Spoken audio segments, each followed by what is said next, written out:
नमस्कार साथियों, स्वागत है आपका अपने YouTube channel the educators club में। साथियों, आज हम लोग बातचीत करने वाले हैं वर्तमान सत्र के लिए स्कूल रेडीनेस कार्यक्रम पर, जिसमें सबसे पहले हम लोग बातचीत करेंगे स्कूल रेडीनेस के संक्षिप्त परिचय पर, इसकी समय सारिणी क्या होगी इस पर बातचीत करेंगे, साथ ही साथ चहक कार्यक्रम क्या है और बच्चों का सतत आकलन किस प्रकार किया जाए। तत्पश्चात हम लोग बातचीत करेंगे साप्ताहिक कैलेंडर पर, जिसमें हम एक सप्ताह के कैलेंडर पर चर्चा करेंगे, और फिर हम लोग बातचीत करेंगे स्कूल रेडीनेस शिक्षक संदर्शिका के आधार पर किसी एक दिन की कार्य योजना पर।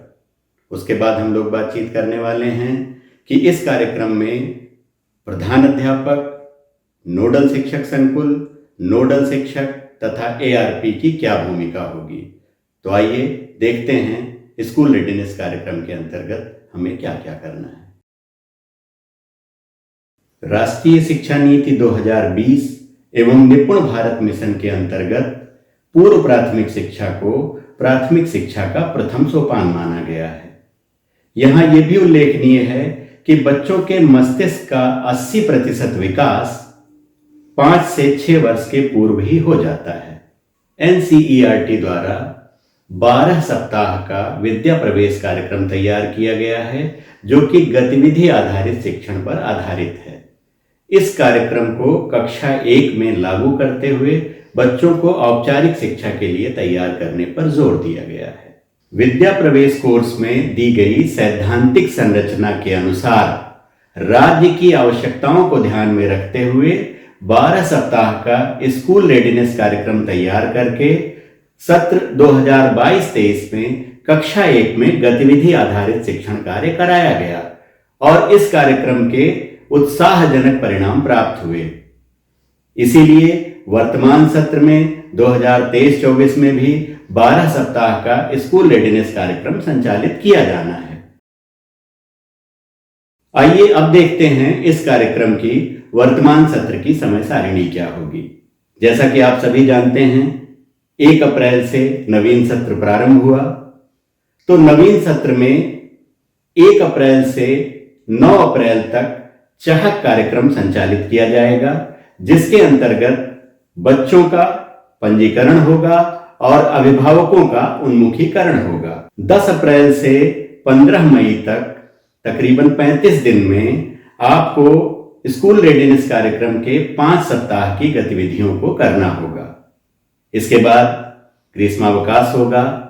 ग्रीष्मावकाश के उपरांत 16 जून से 24 जून तक पिछले 5 सप्ताह की गतिविधियों का दोहराव किया जाएगा, अथवा पिछले 5 सप्ताह की गतिविधि में कुछ छूट गया है तो उसे पूरा किया जाएगा। इसके बाद 26 जून से लेकर के 15 अगस्त तक सप्ताह 6 से लेकर के सप्ताह 12 तक की गतिविधियों को पूर्ण किया जाना है। 15 अगस्त से 31 अगस्त के बीच में बच्चों की प्रगति का आकलन करना तथा समारोह पूर्वक अभिभावकों को आमंत्रित करके बच्चों के पोर्टफोलियो के आधार पर अभिभावकों को उनकी प्रगति से अवगत कराना तथा इस तरह के समारोह में स्थानीय जनप्रतिनिधियों आदि को बुला करके भी उनके सामने इस कार्यक्रम को किया जाना है। अब हम लोग बातचीत करते हैं चहक कार्यक्रम पर। जैसा कि आपने देखा कि इस समय सारिणी में 1 से 9 अप्रैल के बीच में चहक कार्यक्रम का उल्लेख किया गया और 15 से 31 अगस्त के बीच में भी चहक कार्यक्रम की बातचीत की गई है। तो चहक कार्यक्रम में अगर हम बात करें चहक के फुल फॉर्म की, तो इसका फुल फॉर्म है children's having happiness in ambience and acquiring knowledge. ये कार्यक्रम 2 हिस्से में बटा हुआ है, 12 सप्ताह की गतिविधियों के पूर्व और 12 सप्ताह की गतिविधियों के पश्चात। 12 सप्ताह की गतिविधियों के पूर्व हमने क्या करना है, बच्चों का नामांकन करना है और अभिभावकों को आमंत्रित करके बच्चों की नियमित उपस्थिति के लिए आग्रह करना है और इस दौरान किए जाने वाले कार्य से उनको अवगत कराना है। 12 सप्ताह का कार्यक्रम पूरा होने के बाद बच्चों ने जो भी काम किया उनकी प्रगति का आकलन चहक कार्यक्रम के अंतर्गत करेंगे और फिर उनके अभिभावकों को बुला करके समारोह पूर्वक बच्चों द्वारा किए गए कार्यों को उनके सम्मुख प्रस्तुत किया जाएगा। 12 सप्ताह के इस स्कूल रेडीनेस कार्यक्रम में बच्चों का नियमित या सतत आकलन भी किया जाना है और यह आकलन इस कार्यक्रम में 2 बार होगा। 12 सप्ताह के कार्यक्रम के प्रारंभ होने से पहले और 12 सप्ताह का कार्यक्रम पूर्ण होने के पश्चात। यहां पर बच्चों का जो आकलन किया जाएगा वो अवलोकन के आधार पर किया जाएगा और बच्चों को इस बारे में कोई जानकारी देने की आवश्यकता नहीं है। यहां पर जो आकलन किया जाएगा वो निर्धारित संकेतकों के आधार पर किया जाएगा और बच्चों को 3 श्रेणियों में आकलित किया जाएगा। पहली श्रेणी है बच्चे स्वयं कर सकते हैं, सहायता से करते हैं अथवा नहीं कर पाते हैं। यहां ये भी ध्यान रखने वाली बात है कि 12 सप्ताह के कार्यक्रम के पूर्व जो पहला आकलन करेंगे वो जिन संकेतकों के आधार पर किया जाएगा उन्हीं संकेतकों के आधार पर द्वितीय आकलन 12 सप्ताह के पश्चात वाला भी किया जाएगा, जिससे हमें ये पता चल सके कि बच्चों ने कितनी प्रगति इस दौरान की। यहां ये भी आपको जान लेना है कि ये जो 12 सप्ताह का कार्यक्रम है वो 2 हिस्सों में बटा हुआ है। 8 सप्ताह का कैलेंडर आपको स्कूल रेडीनेस कार्यक्रम के अंतर्गत दिया जा रहा है और शेष 4 सप्ताह आपको आधारशिला क्रियान्वयन संदर्शिका के सप्ताह 1 से सप्ताह 4 के गतिविधियों को कराकर पूरा करना है। यानी आपको यहाँ पर स्कूल रेडीनेस संदर्शिका और आधारशिला क्रियान्वयन संदर्शिका दोनों का उपयोग करना है। स्कूल रेडीनेस संदर्शिका में 8 सप्ताह की गतिविधियां हैं और आधारशिला क्रियान्वयन संदर्शिका जो कि कक्षा 1 के लिए बनाई गई, तैयार की गई है, उसके प्रथम 4 सप्ताह स्कूल रेडीनेस कार्यक्रम के साथ ही जोड़े गए हैं। अब स्कूल रेडीनेस कार्यक्रम के 8 सप्ताह के लिए आपको कैलेंडर दिया हुआ है, सप्ताहवार कैलेंडर। यहां आप देखिए सप्ताह 1 के लिए जो कैलेंडर दिया हुआ है, यहां आप देख पा रहे होंगे कि प्रतिदिन जो कैलेंडर है या दिन भर की जो गतिविधियां हैं वो 7 हिस्सों में बटी हुई हैं। एक बार मैं आपको इन 7 हिस्सों के नाम बताता हूं। पहला हिस्सा है मॉर्निंग सर्कल टाइम, जिसके लिए निर्धारित अवधि लगभग 30 मिनट की है। इसके बाद फिर स्वतंत्र खेल के लिए भी 30 मिनट की अवधि का निर्धारण किया गया है। तत्पश्चात भाषा और साक्षरता संबंधी गतिविधियों के लिए 30 से 35 मिनट का समय निर्धारित किया गया है। इसके बाद कला संबंधी गतिविधियां हैं और फिर गणित, ईवीएस या वैज्ञानिक सोच से संबंधी गतिविधियां हैं। इसके बाद बाहरी खेल और बाहरी खेल के बाद गुड बाय सर्किल। तो इस तरह से एक दिन को 7 हिस्सों में बांटा गया है और इन्हीं 7 हिस्सों पर काम करना है। मॉर्निंग सर्कल टाइम के अंतर्गत आपको पूरे सप्ताह लगभग एक जैसी गतिविधि करानी है और इन गतिविधियों को कराने का उद्देश्य है बच्चों को सहज करना, बच्चों का स्वागत करना, बच्चों को बातचीत करने के अवसर देना, बच्चों के लिए व्यायाम और स्वास्थ्य संबंधी गतिविधियां कराना। दूसरा हिस्सा होता है स्वतंत्र खेल। इसके लिए आपको कक्ष के अंदर ही निर्माण, जोड़ तोड़, कलाकारी और कहानी से संबंधित कोने बना करके बच्चों को उनकी इच्छा अनुसार खेल खेलने के लिए स्वतंत्र। तीसरा और महत्वपूर्ण हिस्सा है भाषा और साक्षरता संबंधी गतिविधियां। यहां आप देख पा रहे होंगे इसके अंतर्गत 2 गतिविधियां कराई जानी हैं प्रतिदिन और इसके लिए 5 दिन गतिविधि कराई जानी है और 6ठे दिन उन गतिविधियों का आकलन अथवा दोहराव किया जा सकता है। यहां जो गतिविधियां कराई जानी हैं उसके अंतर्गत मौखिक भाषा विकास, ध्वनि जागरूकता, स्वतंत्र लेखन इत्यादि गतिविधियों पर कार्य किया जाना है। कला संबंधी गतिविधियों तथा इसके बाद की जितनी भी गतिविधियां हैं आप साप्ताहिक कैलेंडर में देख पा रहे हैं कि 5 दिन तक गतिविधियों को कराया जाना है और 6ठे दिन उन गतिविधियों का दोहराव सुनिश्चित किया गया है।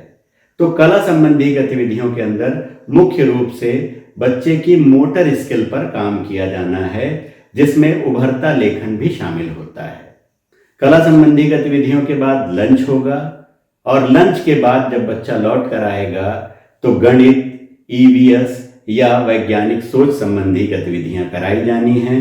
और यहाँ पर भी जो गतिविधियां कराई जानी हैं, सप्ताहवार कैलेंडर में दिवसवार वो गतिविधियां निर्धारित की गई हैं।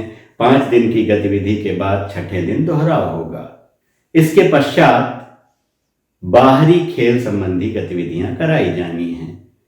ये गतिविधियां खास तौर से बच्चे में टीम भावना का विकास करने के लिए हैं, साथ ही साथ बच्चे के आत्मविश्वास को बढ़ाने के लिए हैं और बच्चे के सामाजिक तथा भावनात्मक विकास में काम आएंगी।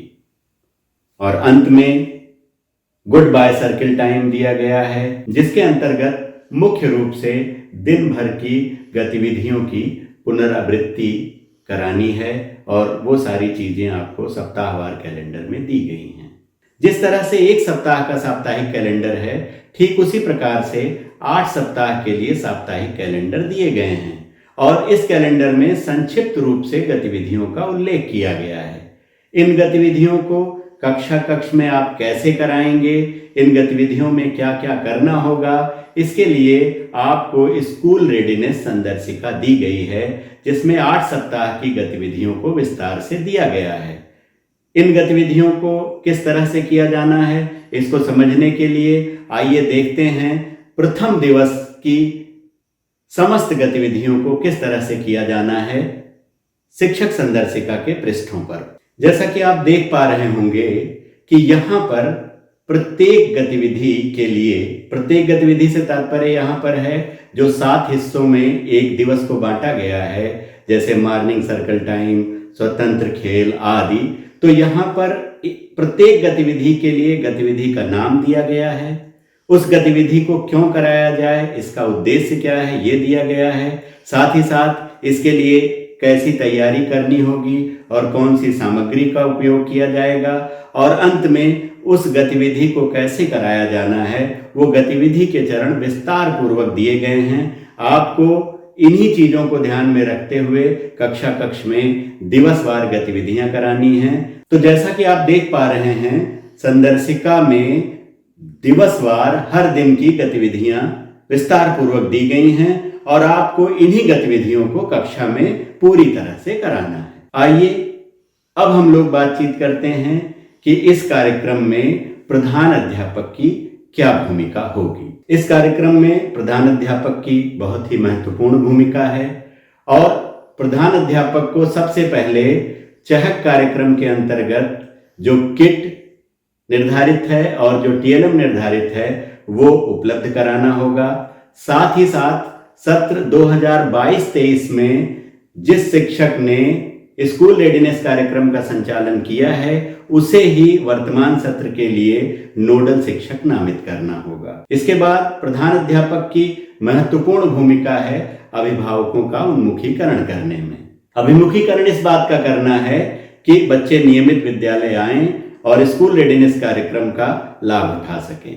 साथ ही साथ इस कार्यक्रम के दौरान पूरे 12 सप्ताह नोडल शिक्षक का अनुश्रवण करना है और उसको अनुसमर्थन प्रदान करना है। अब हम बात करते हैं नोडल शिक्षक संकुल की भूमिका पर।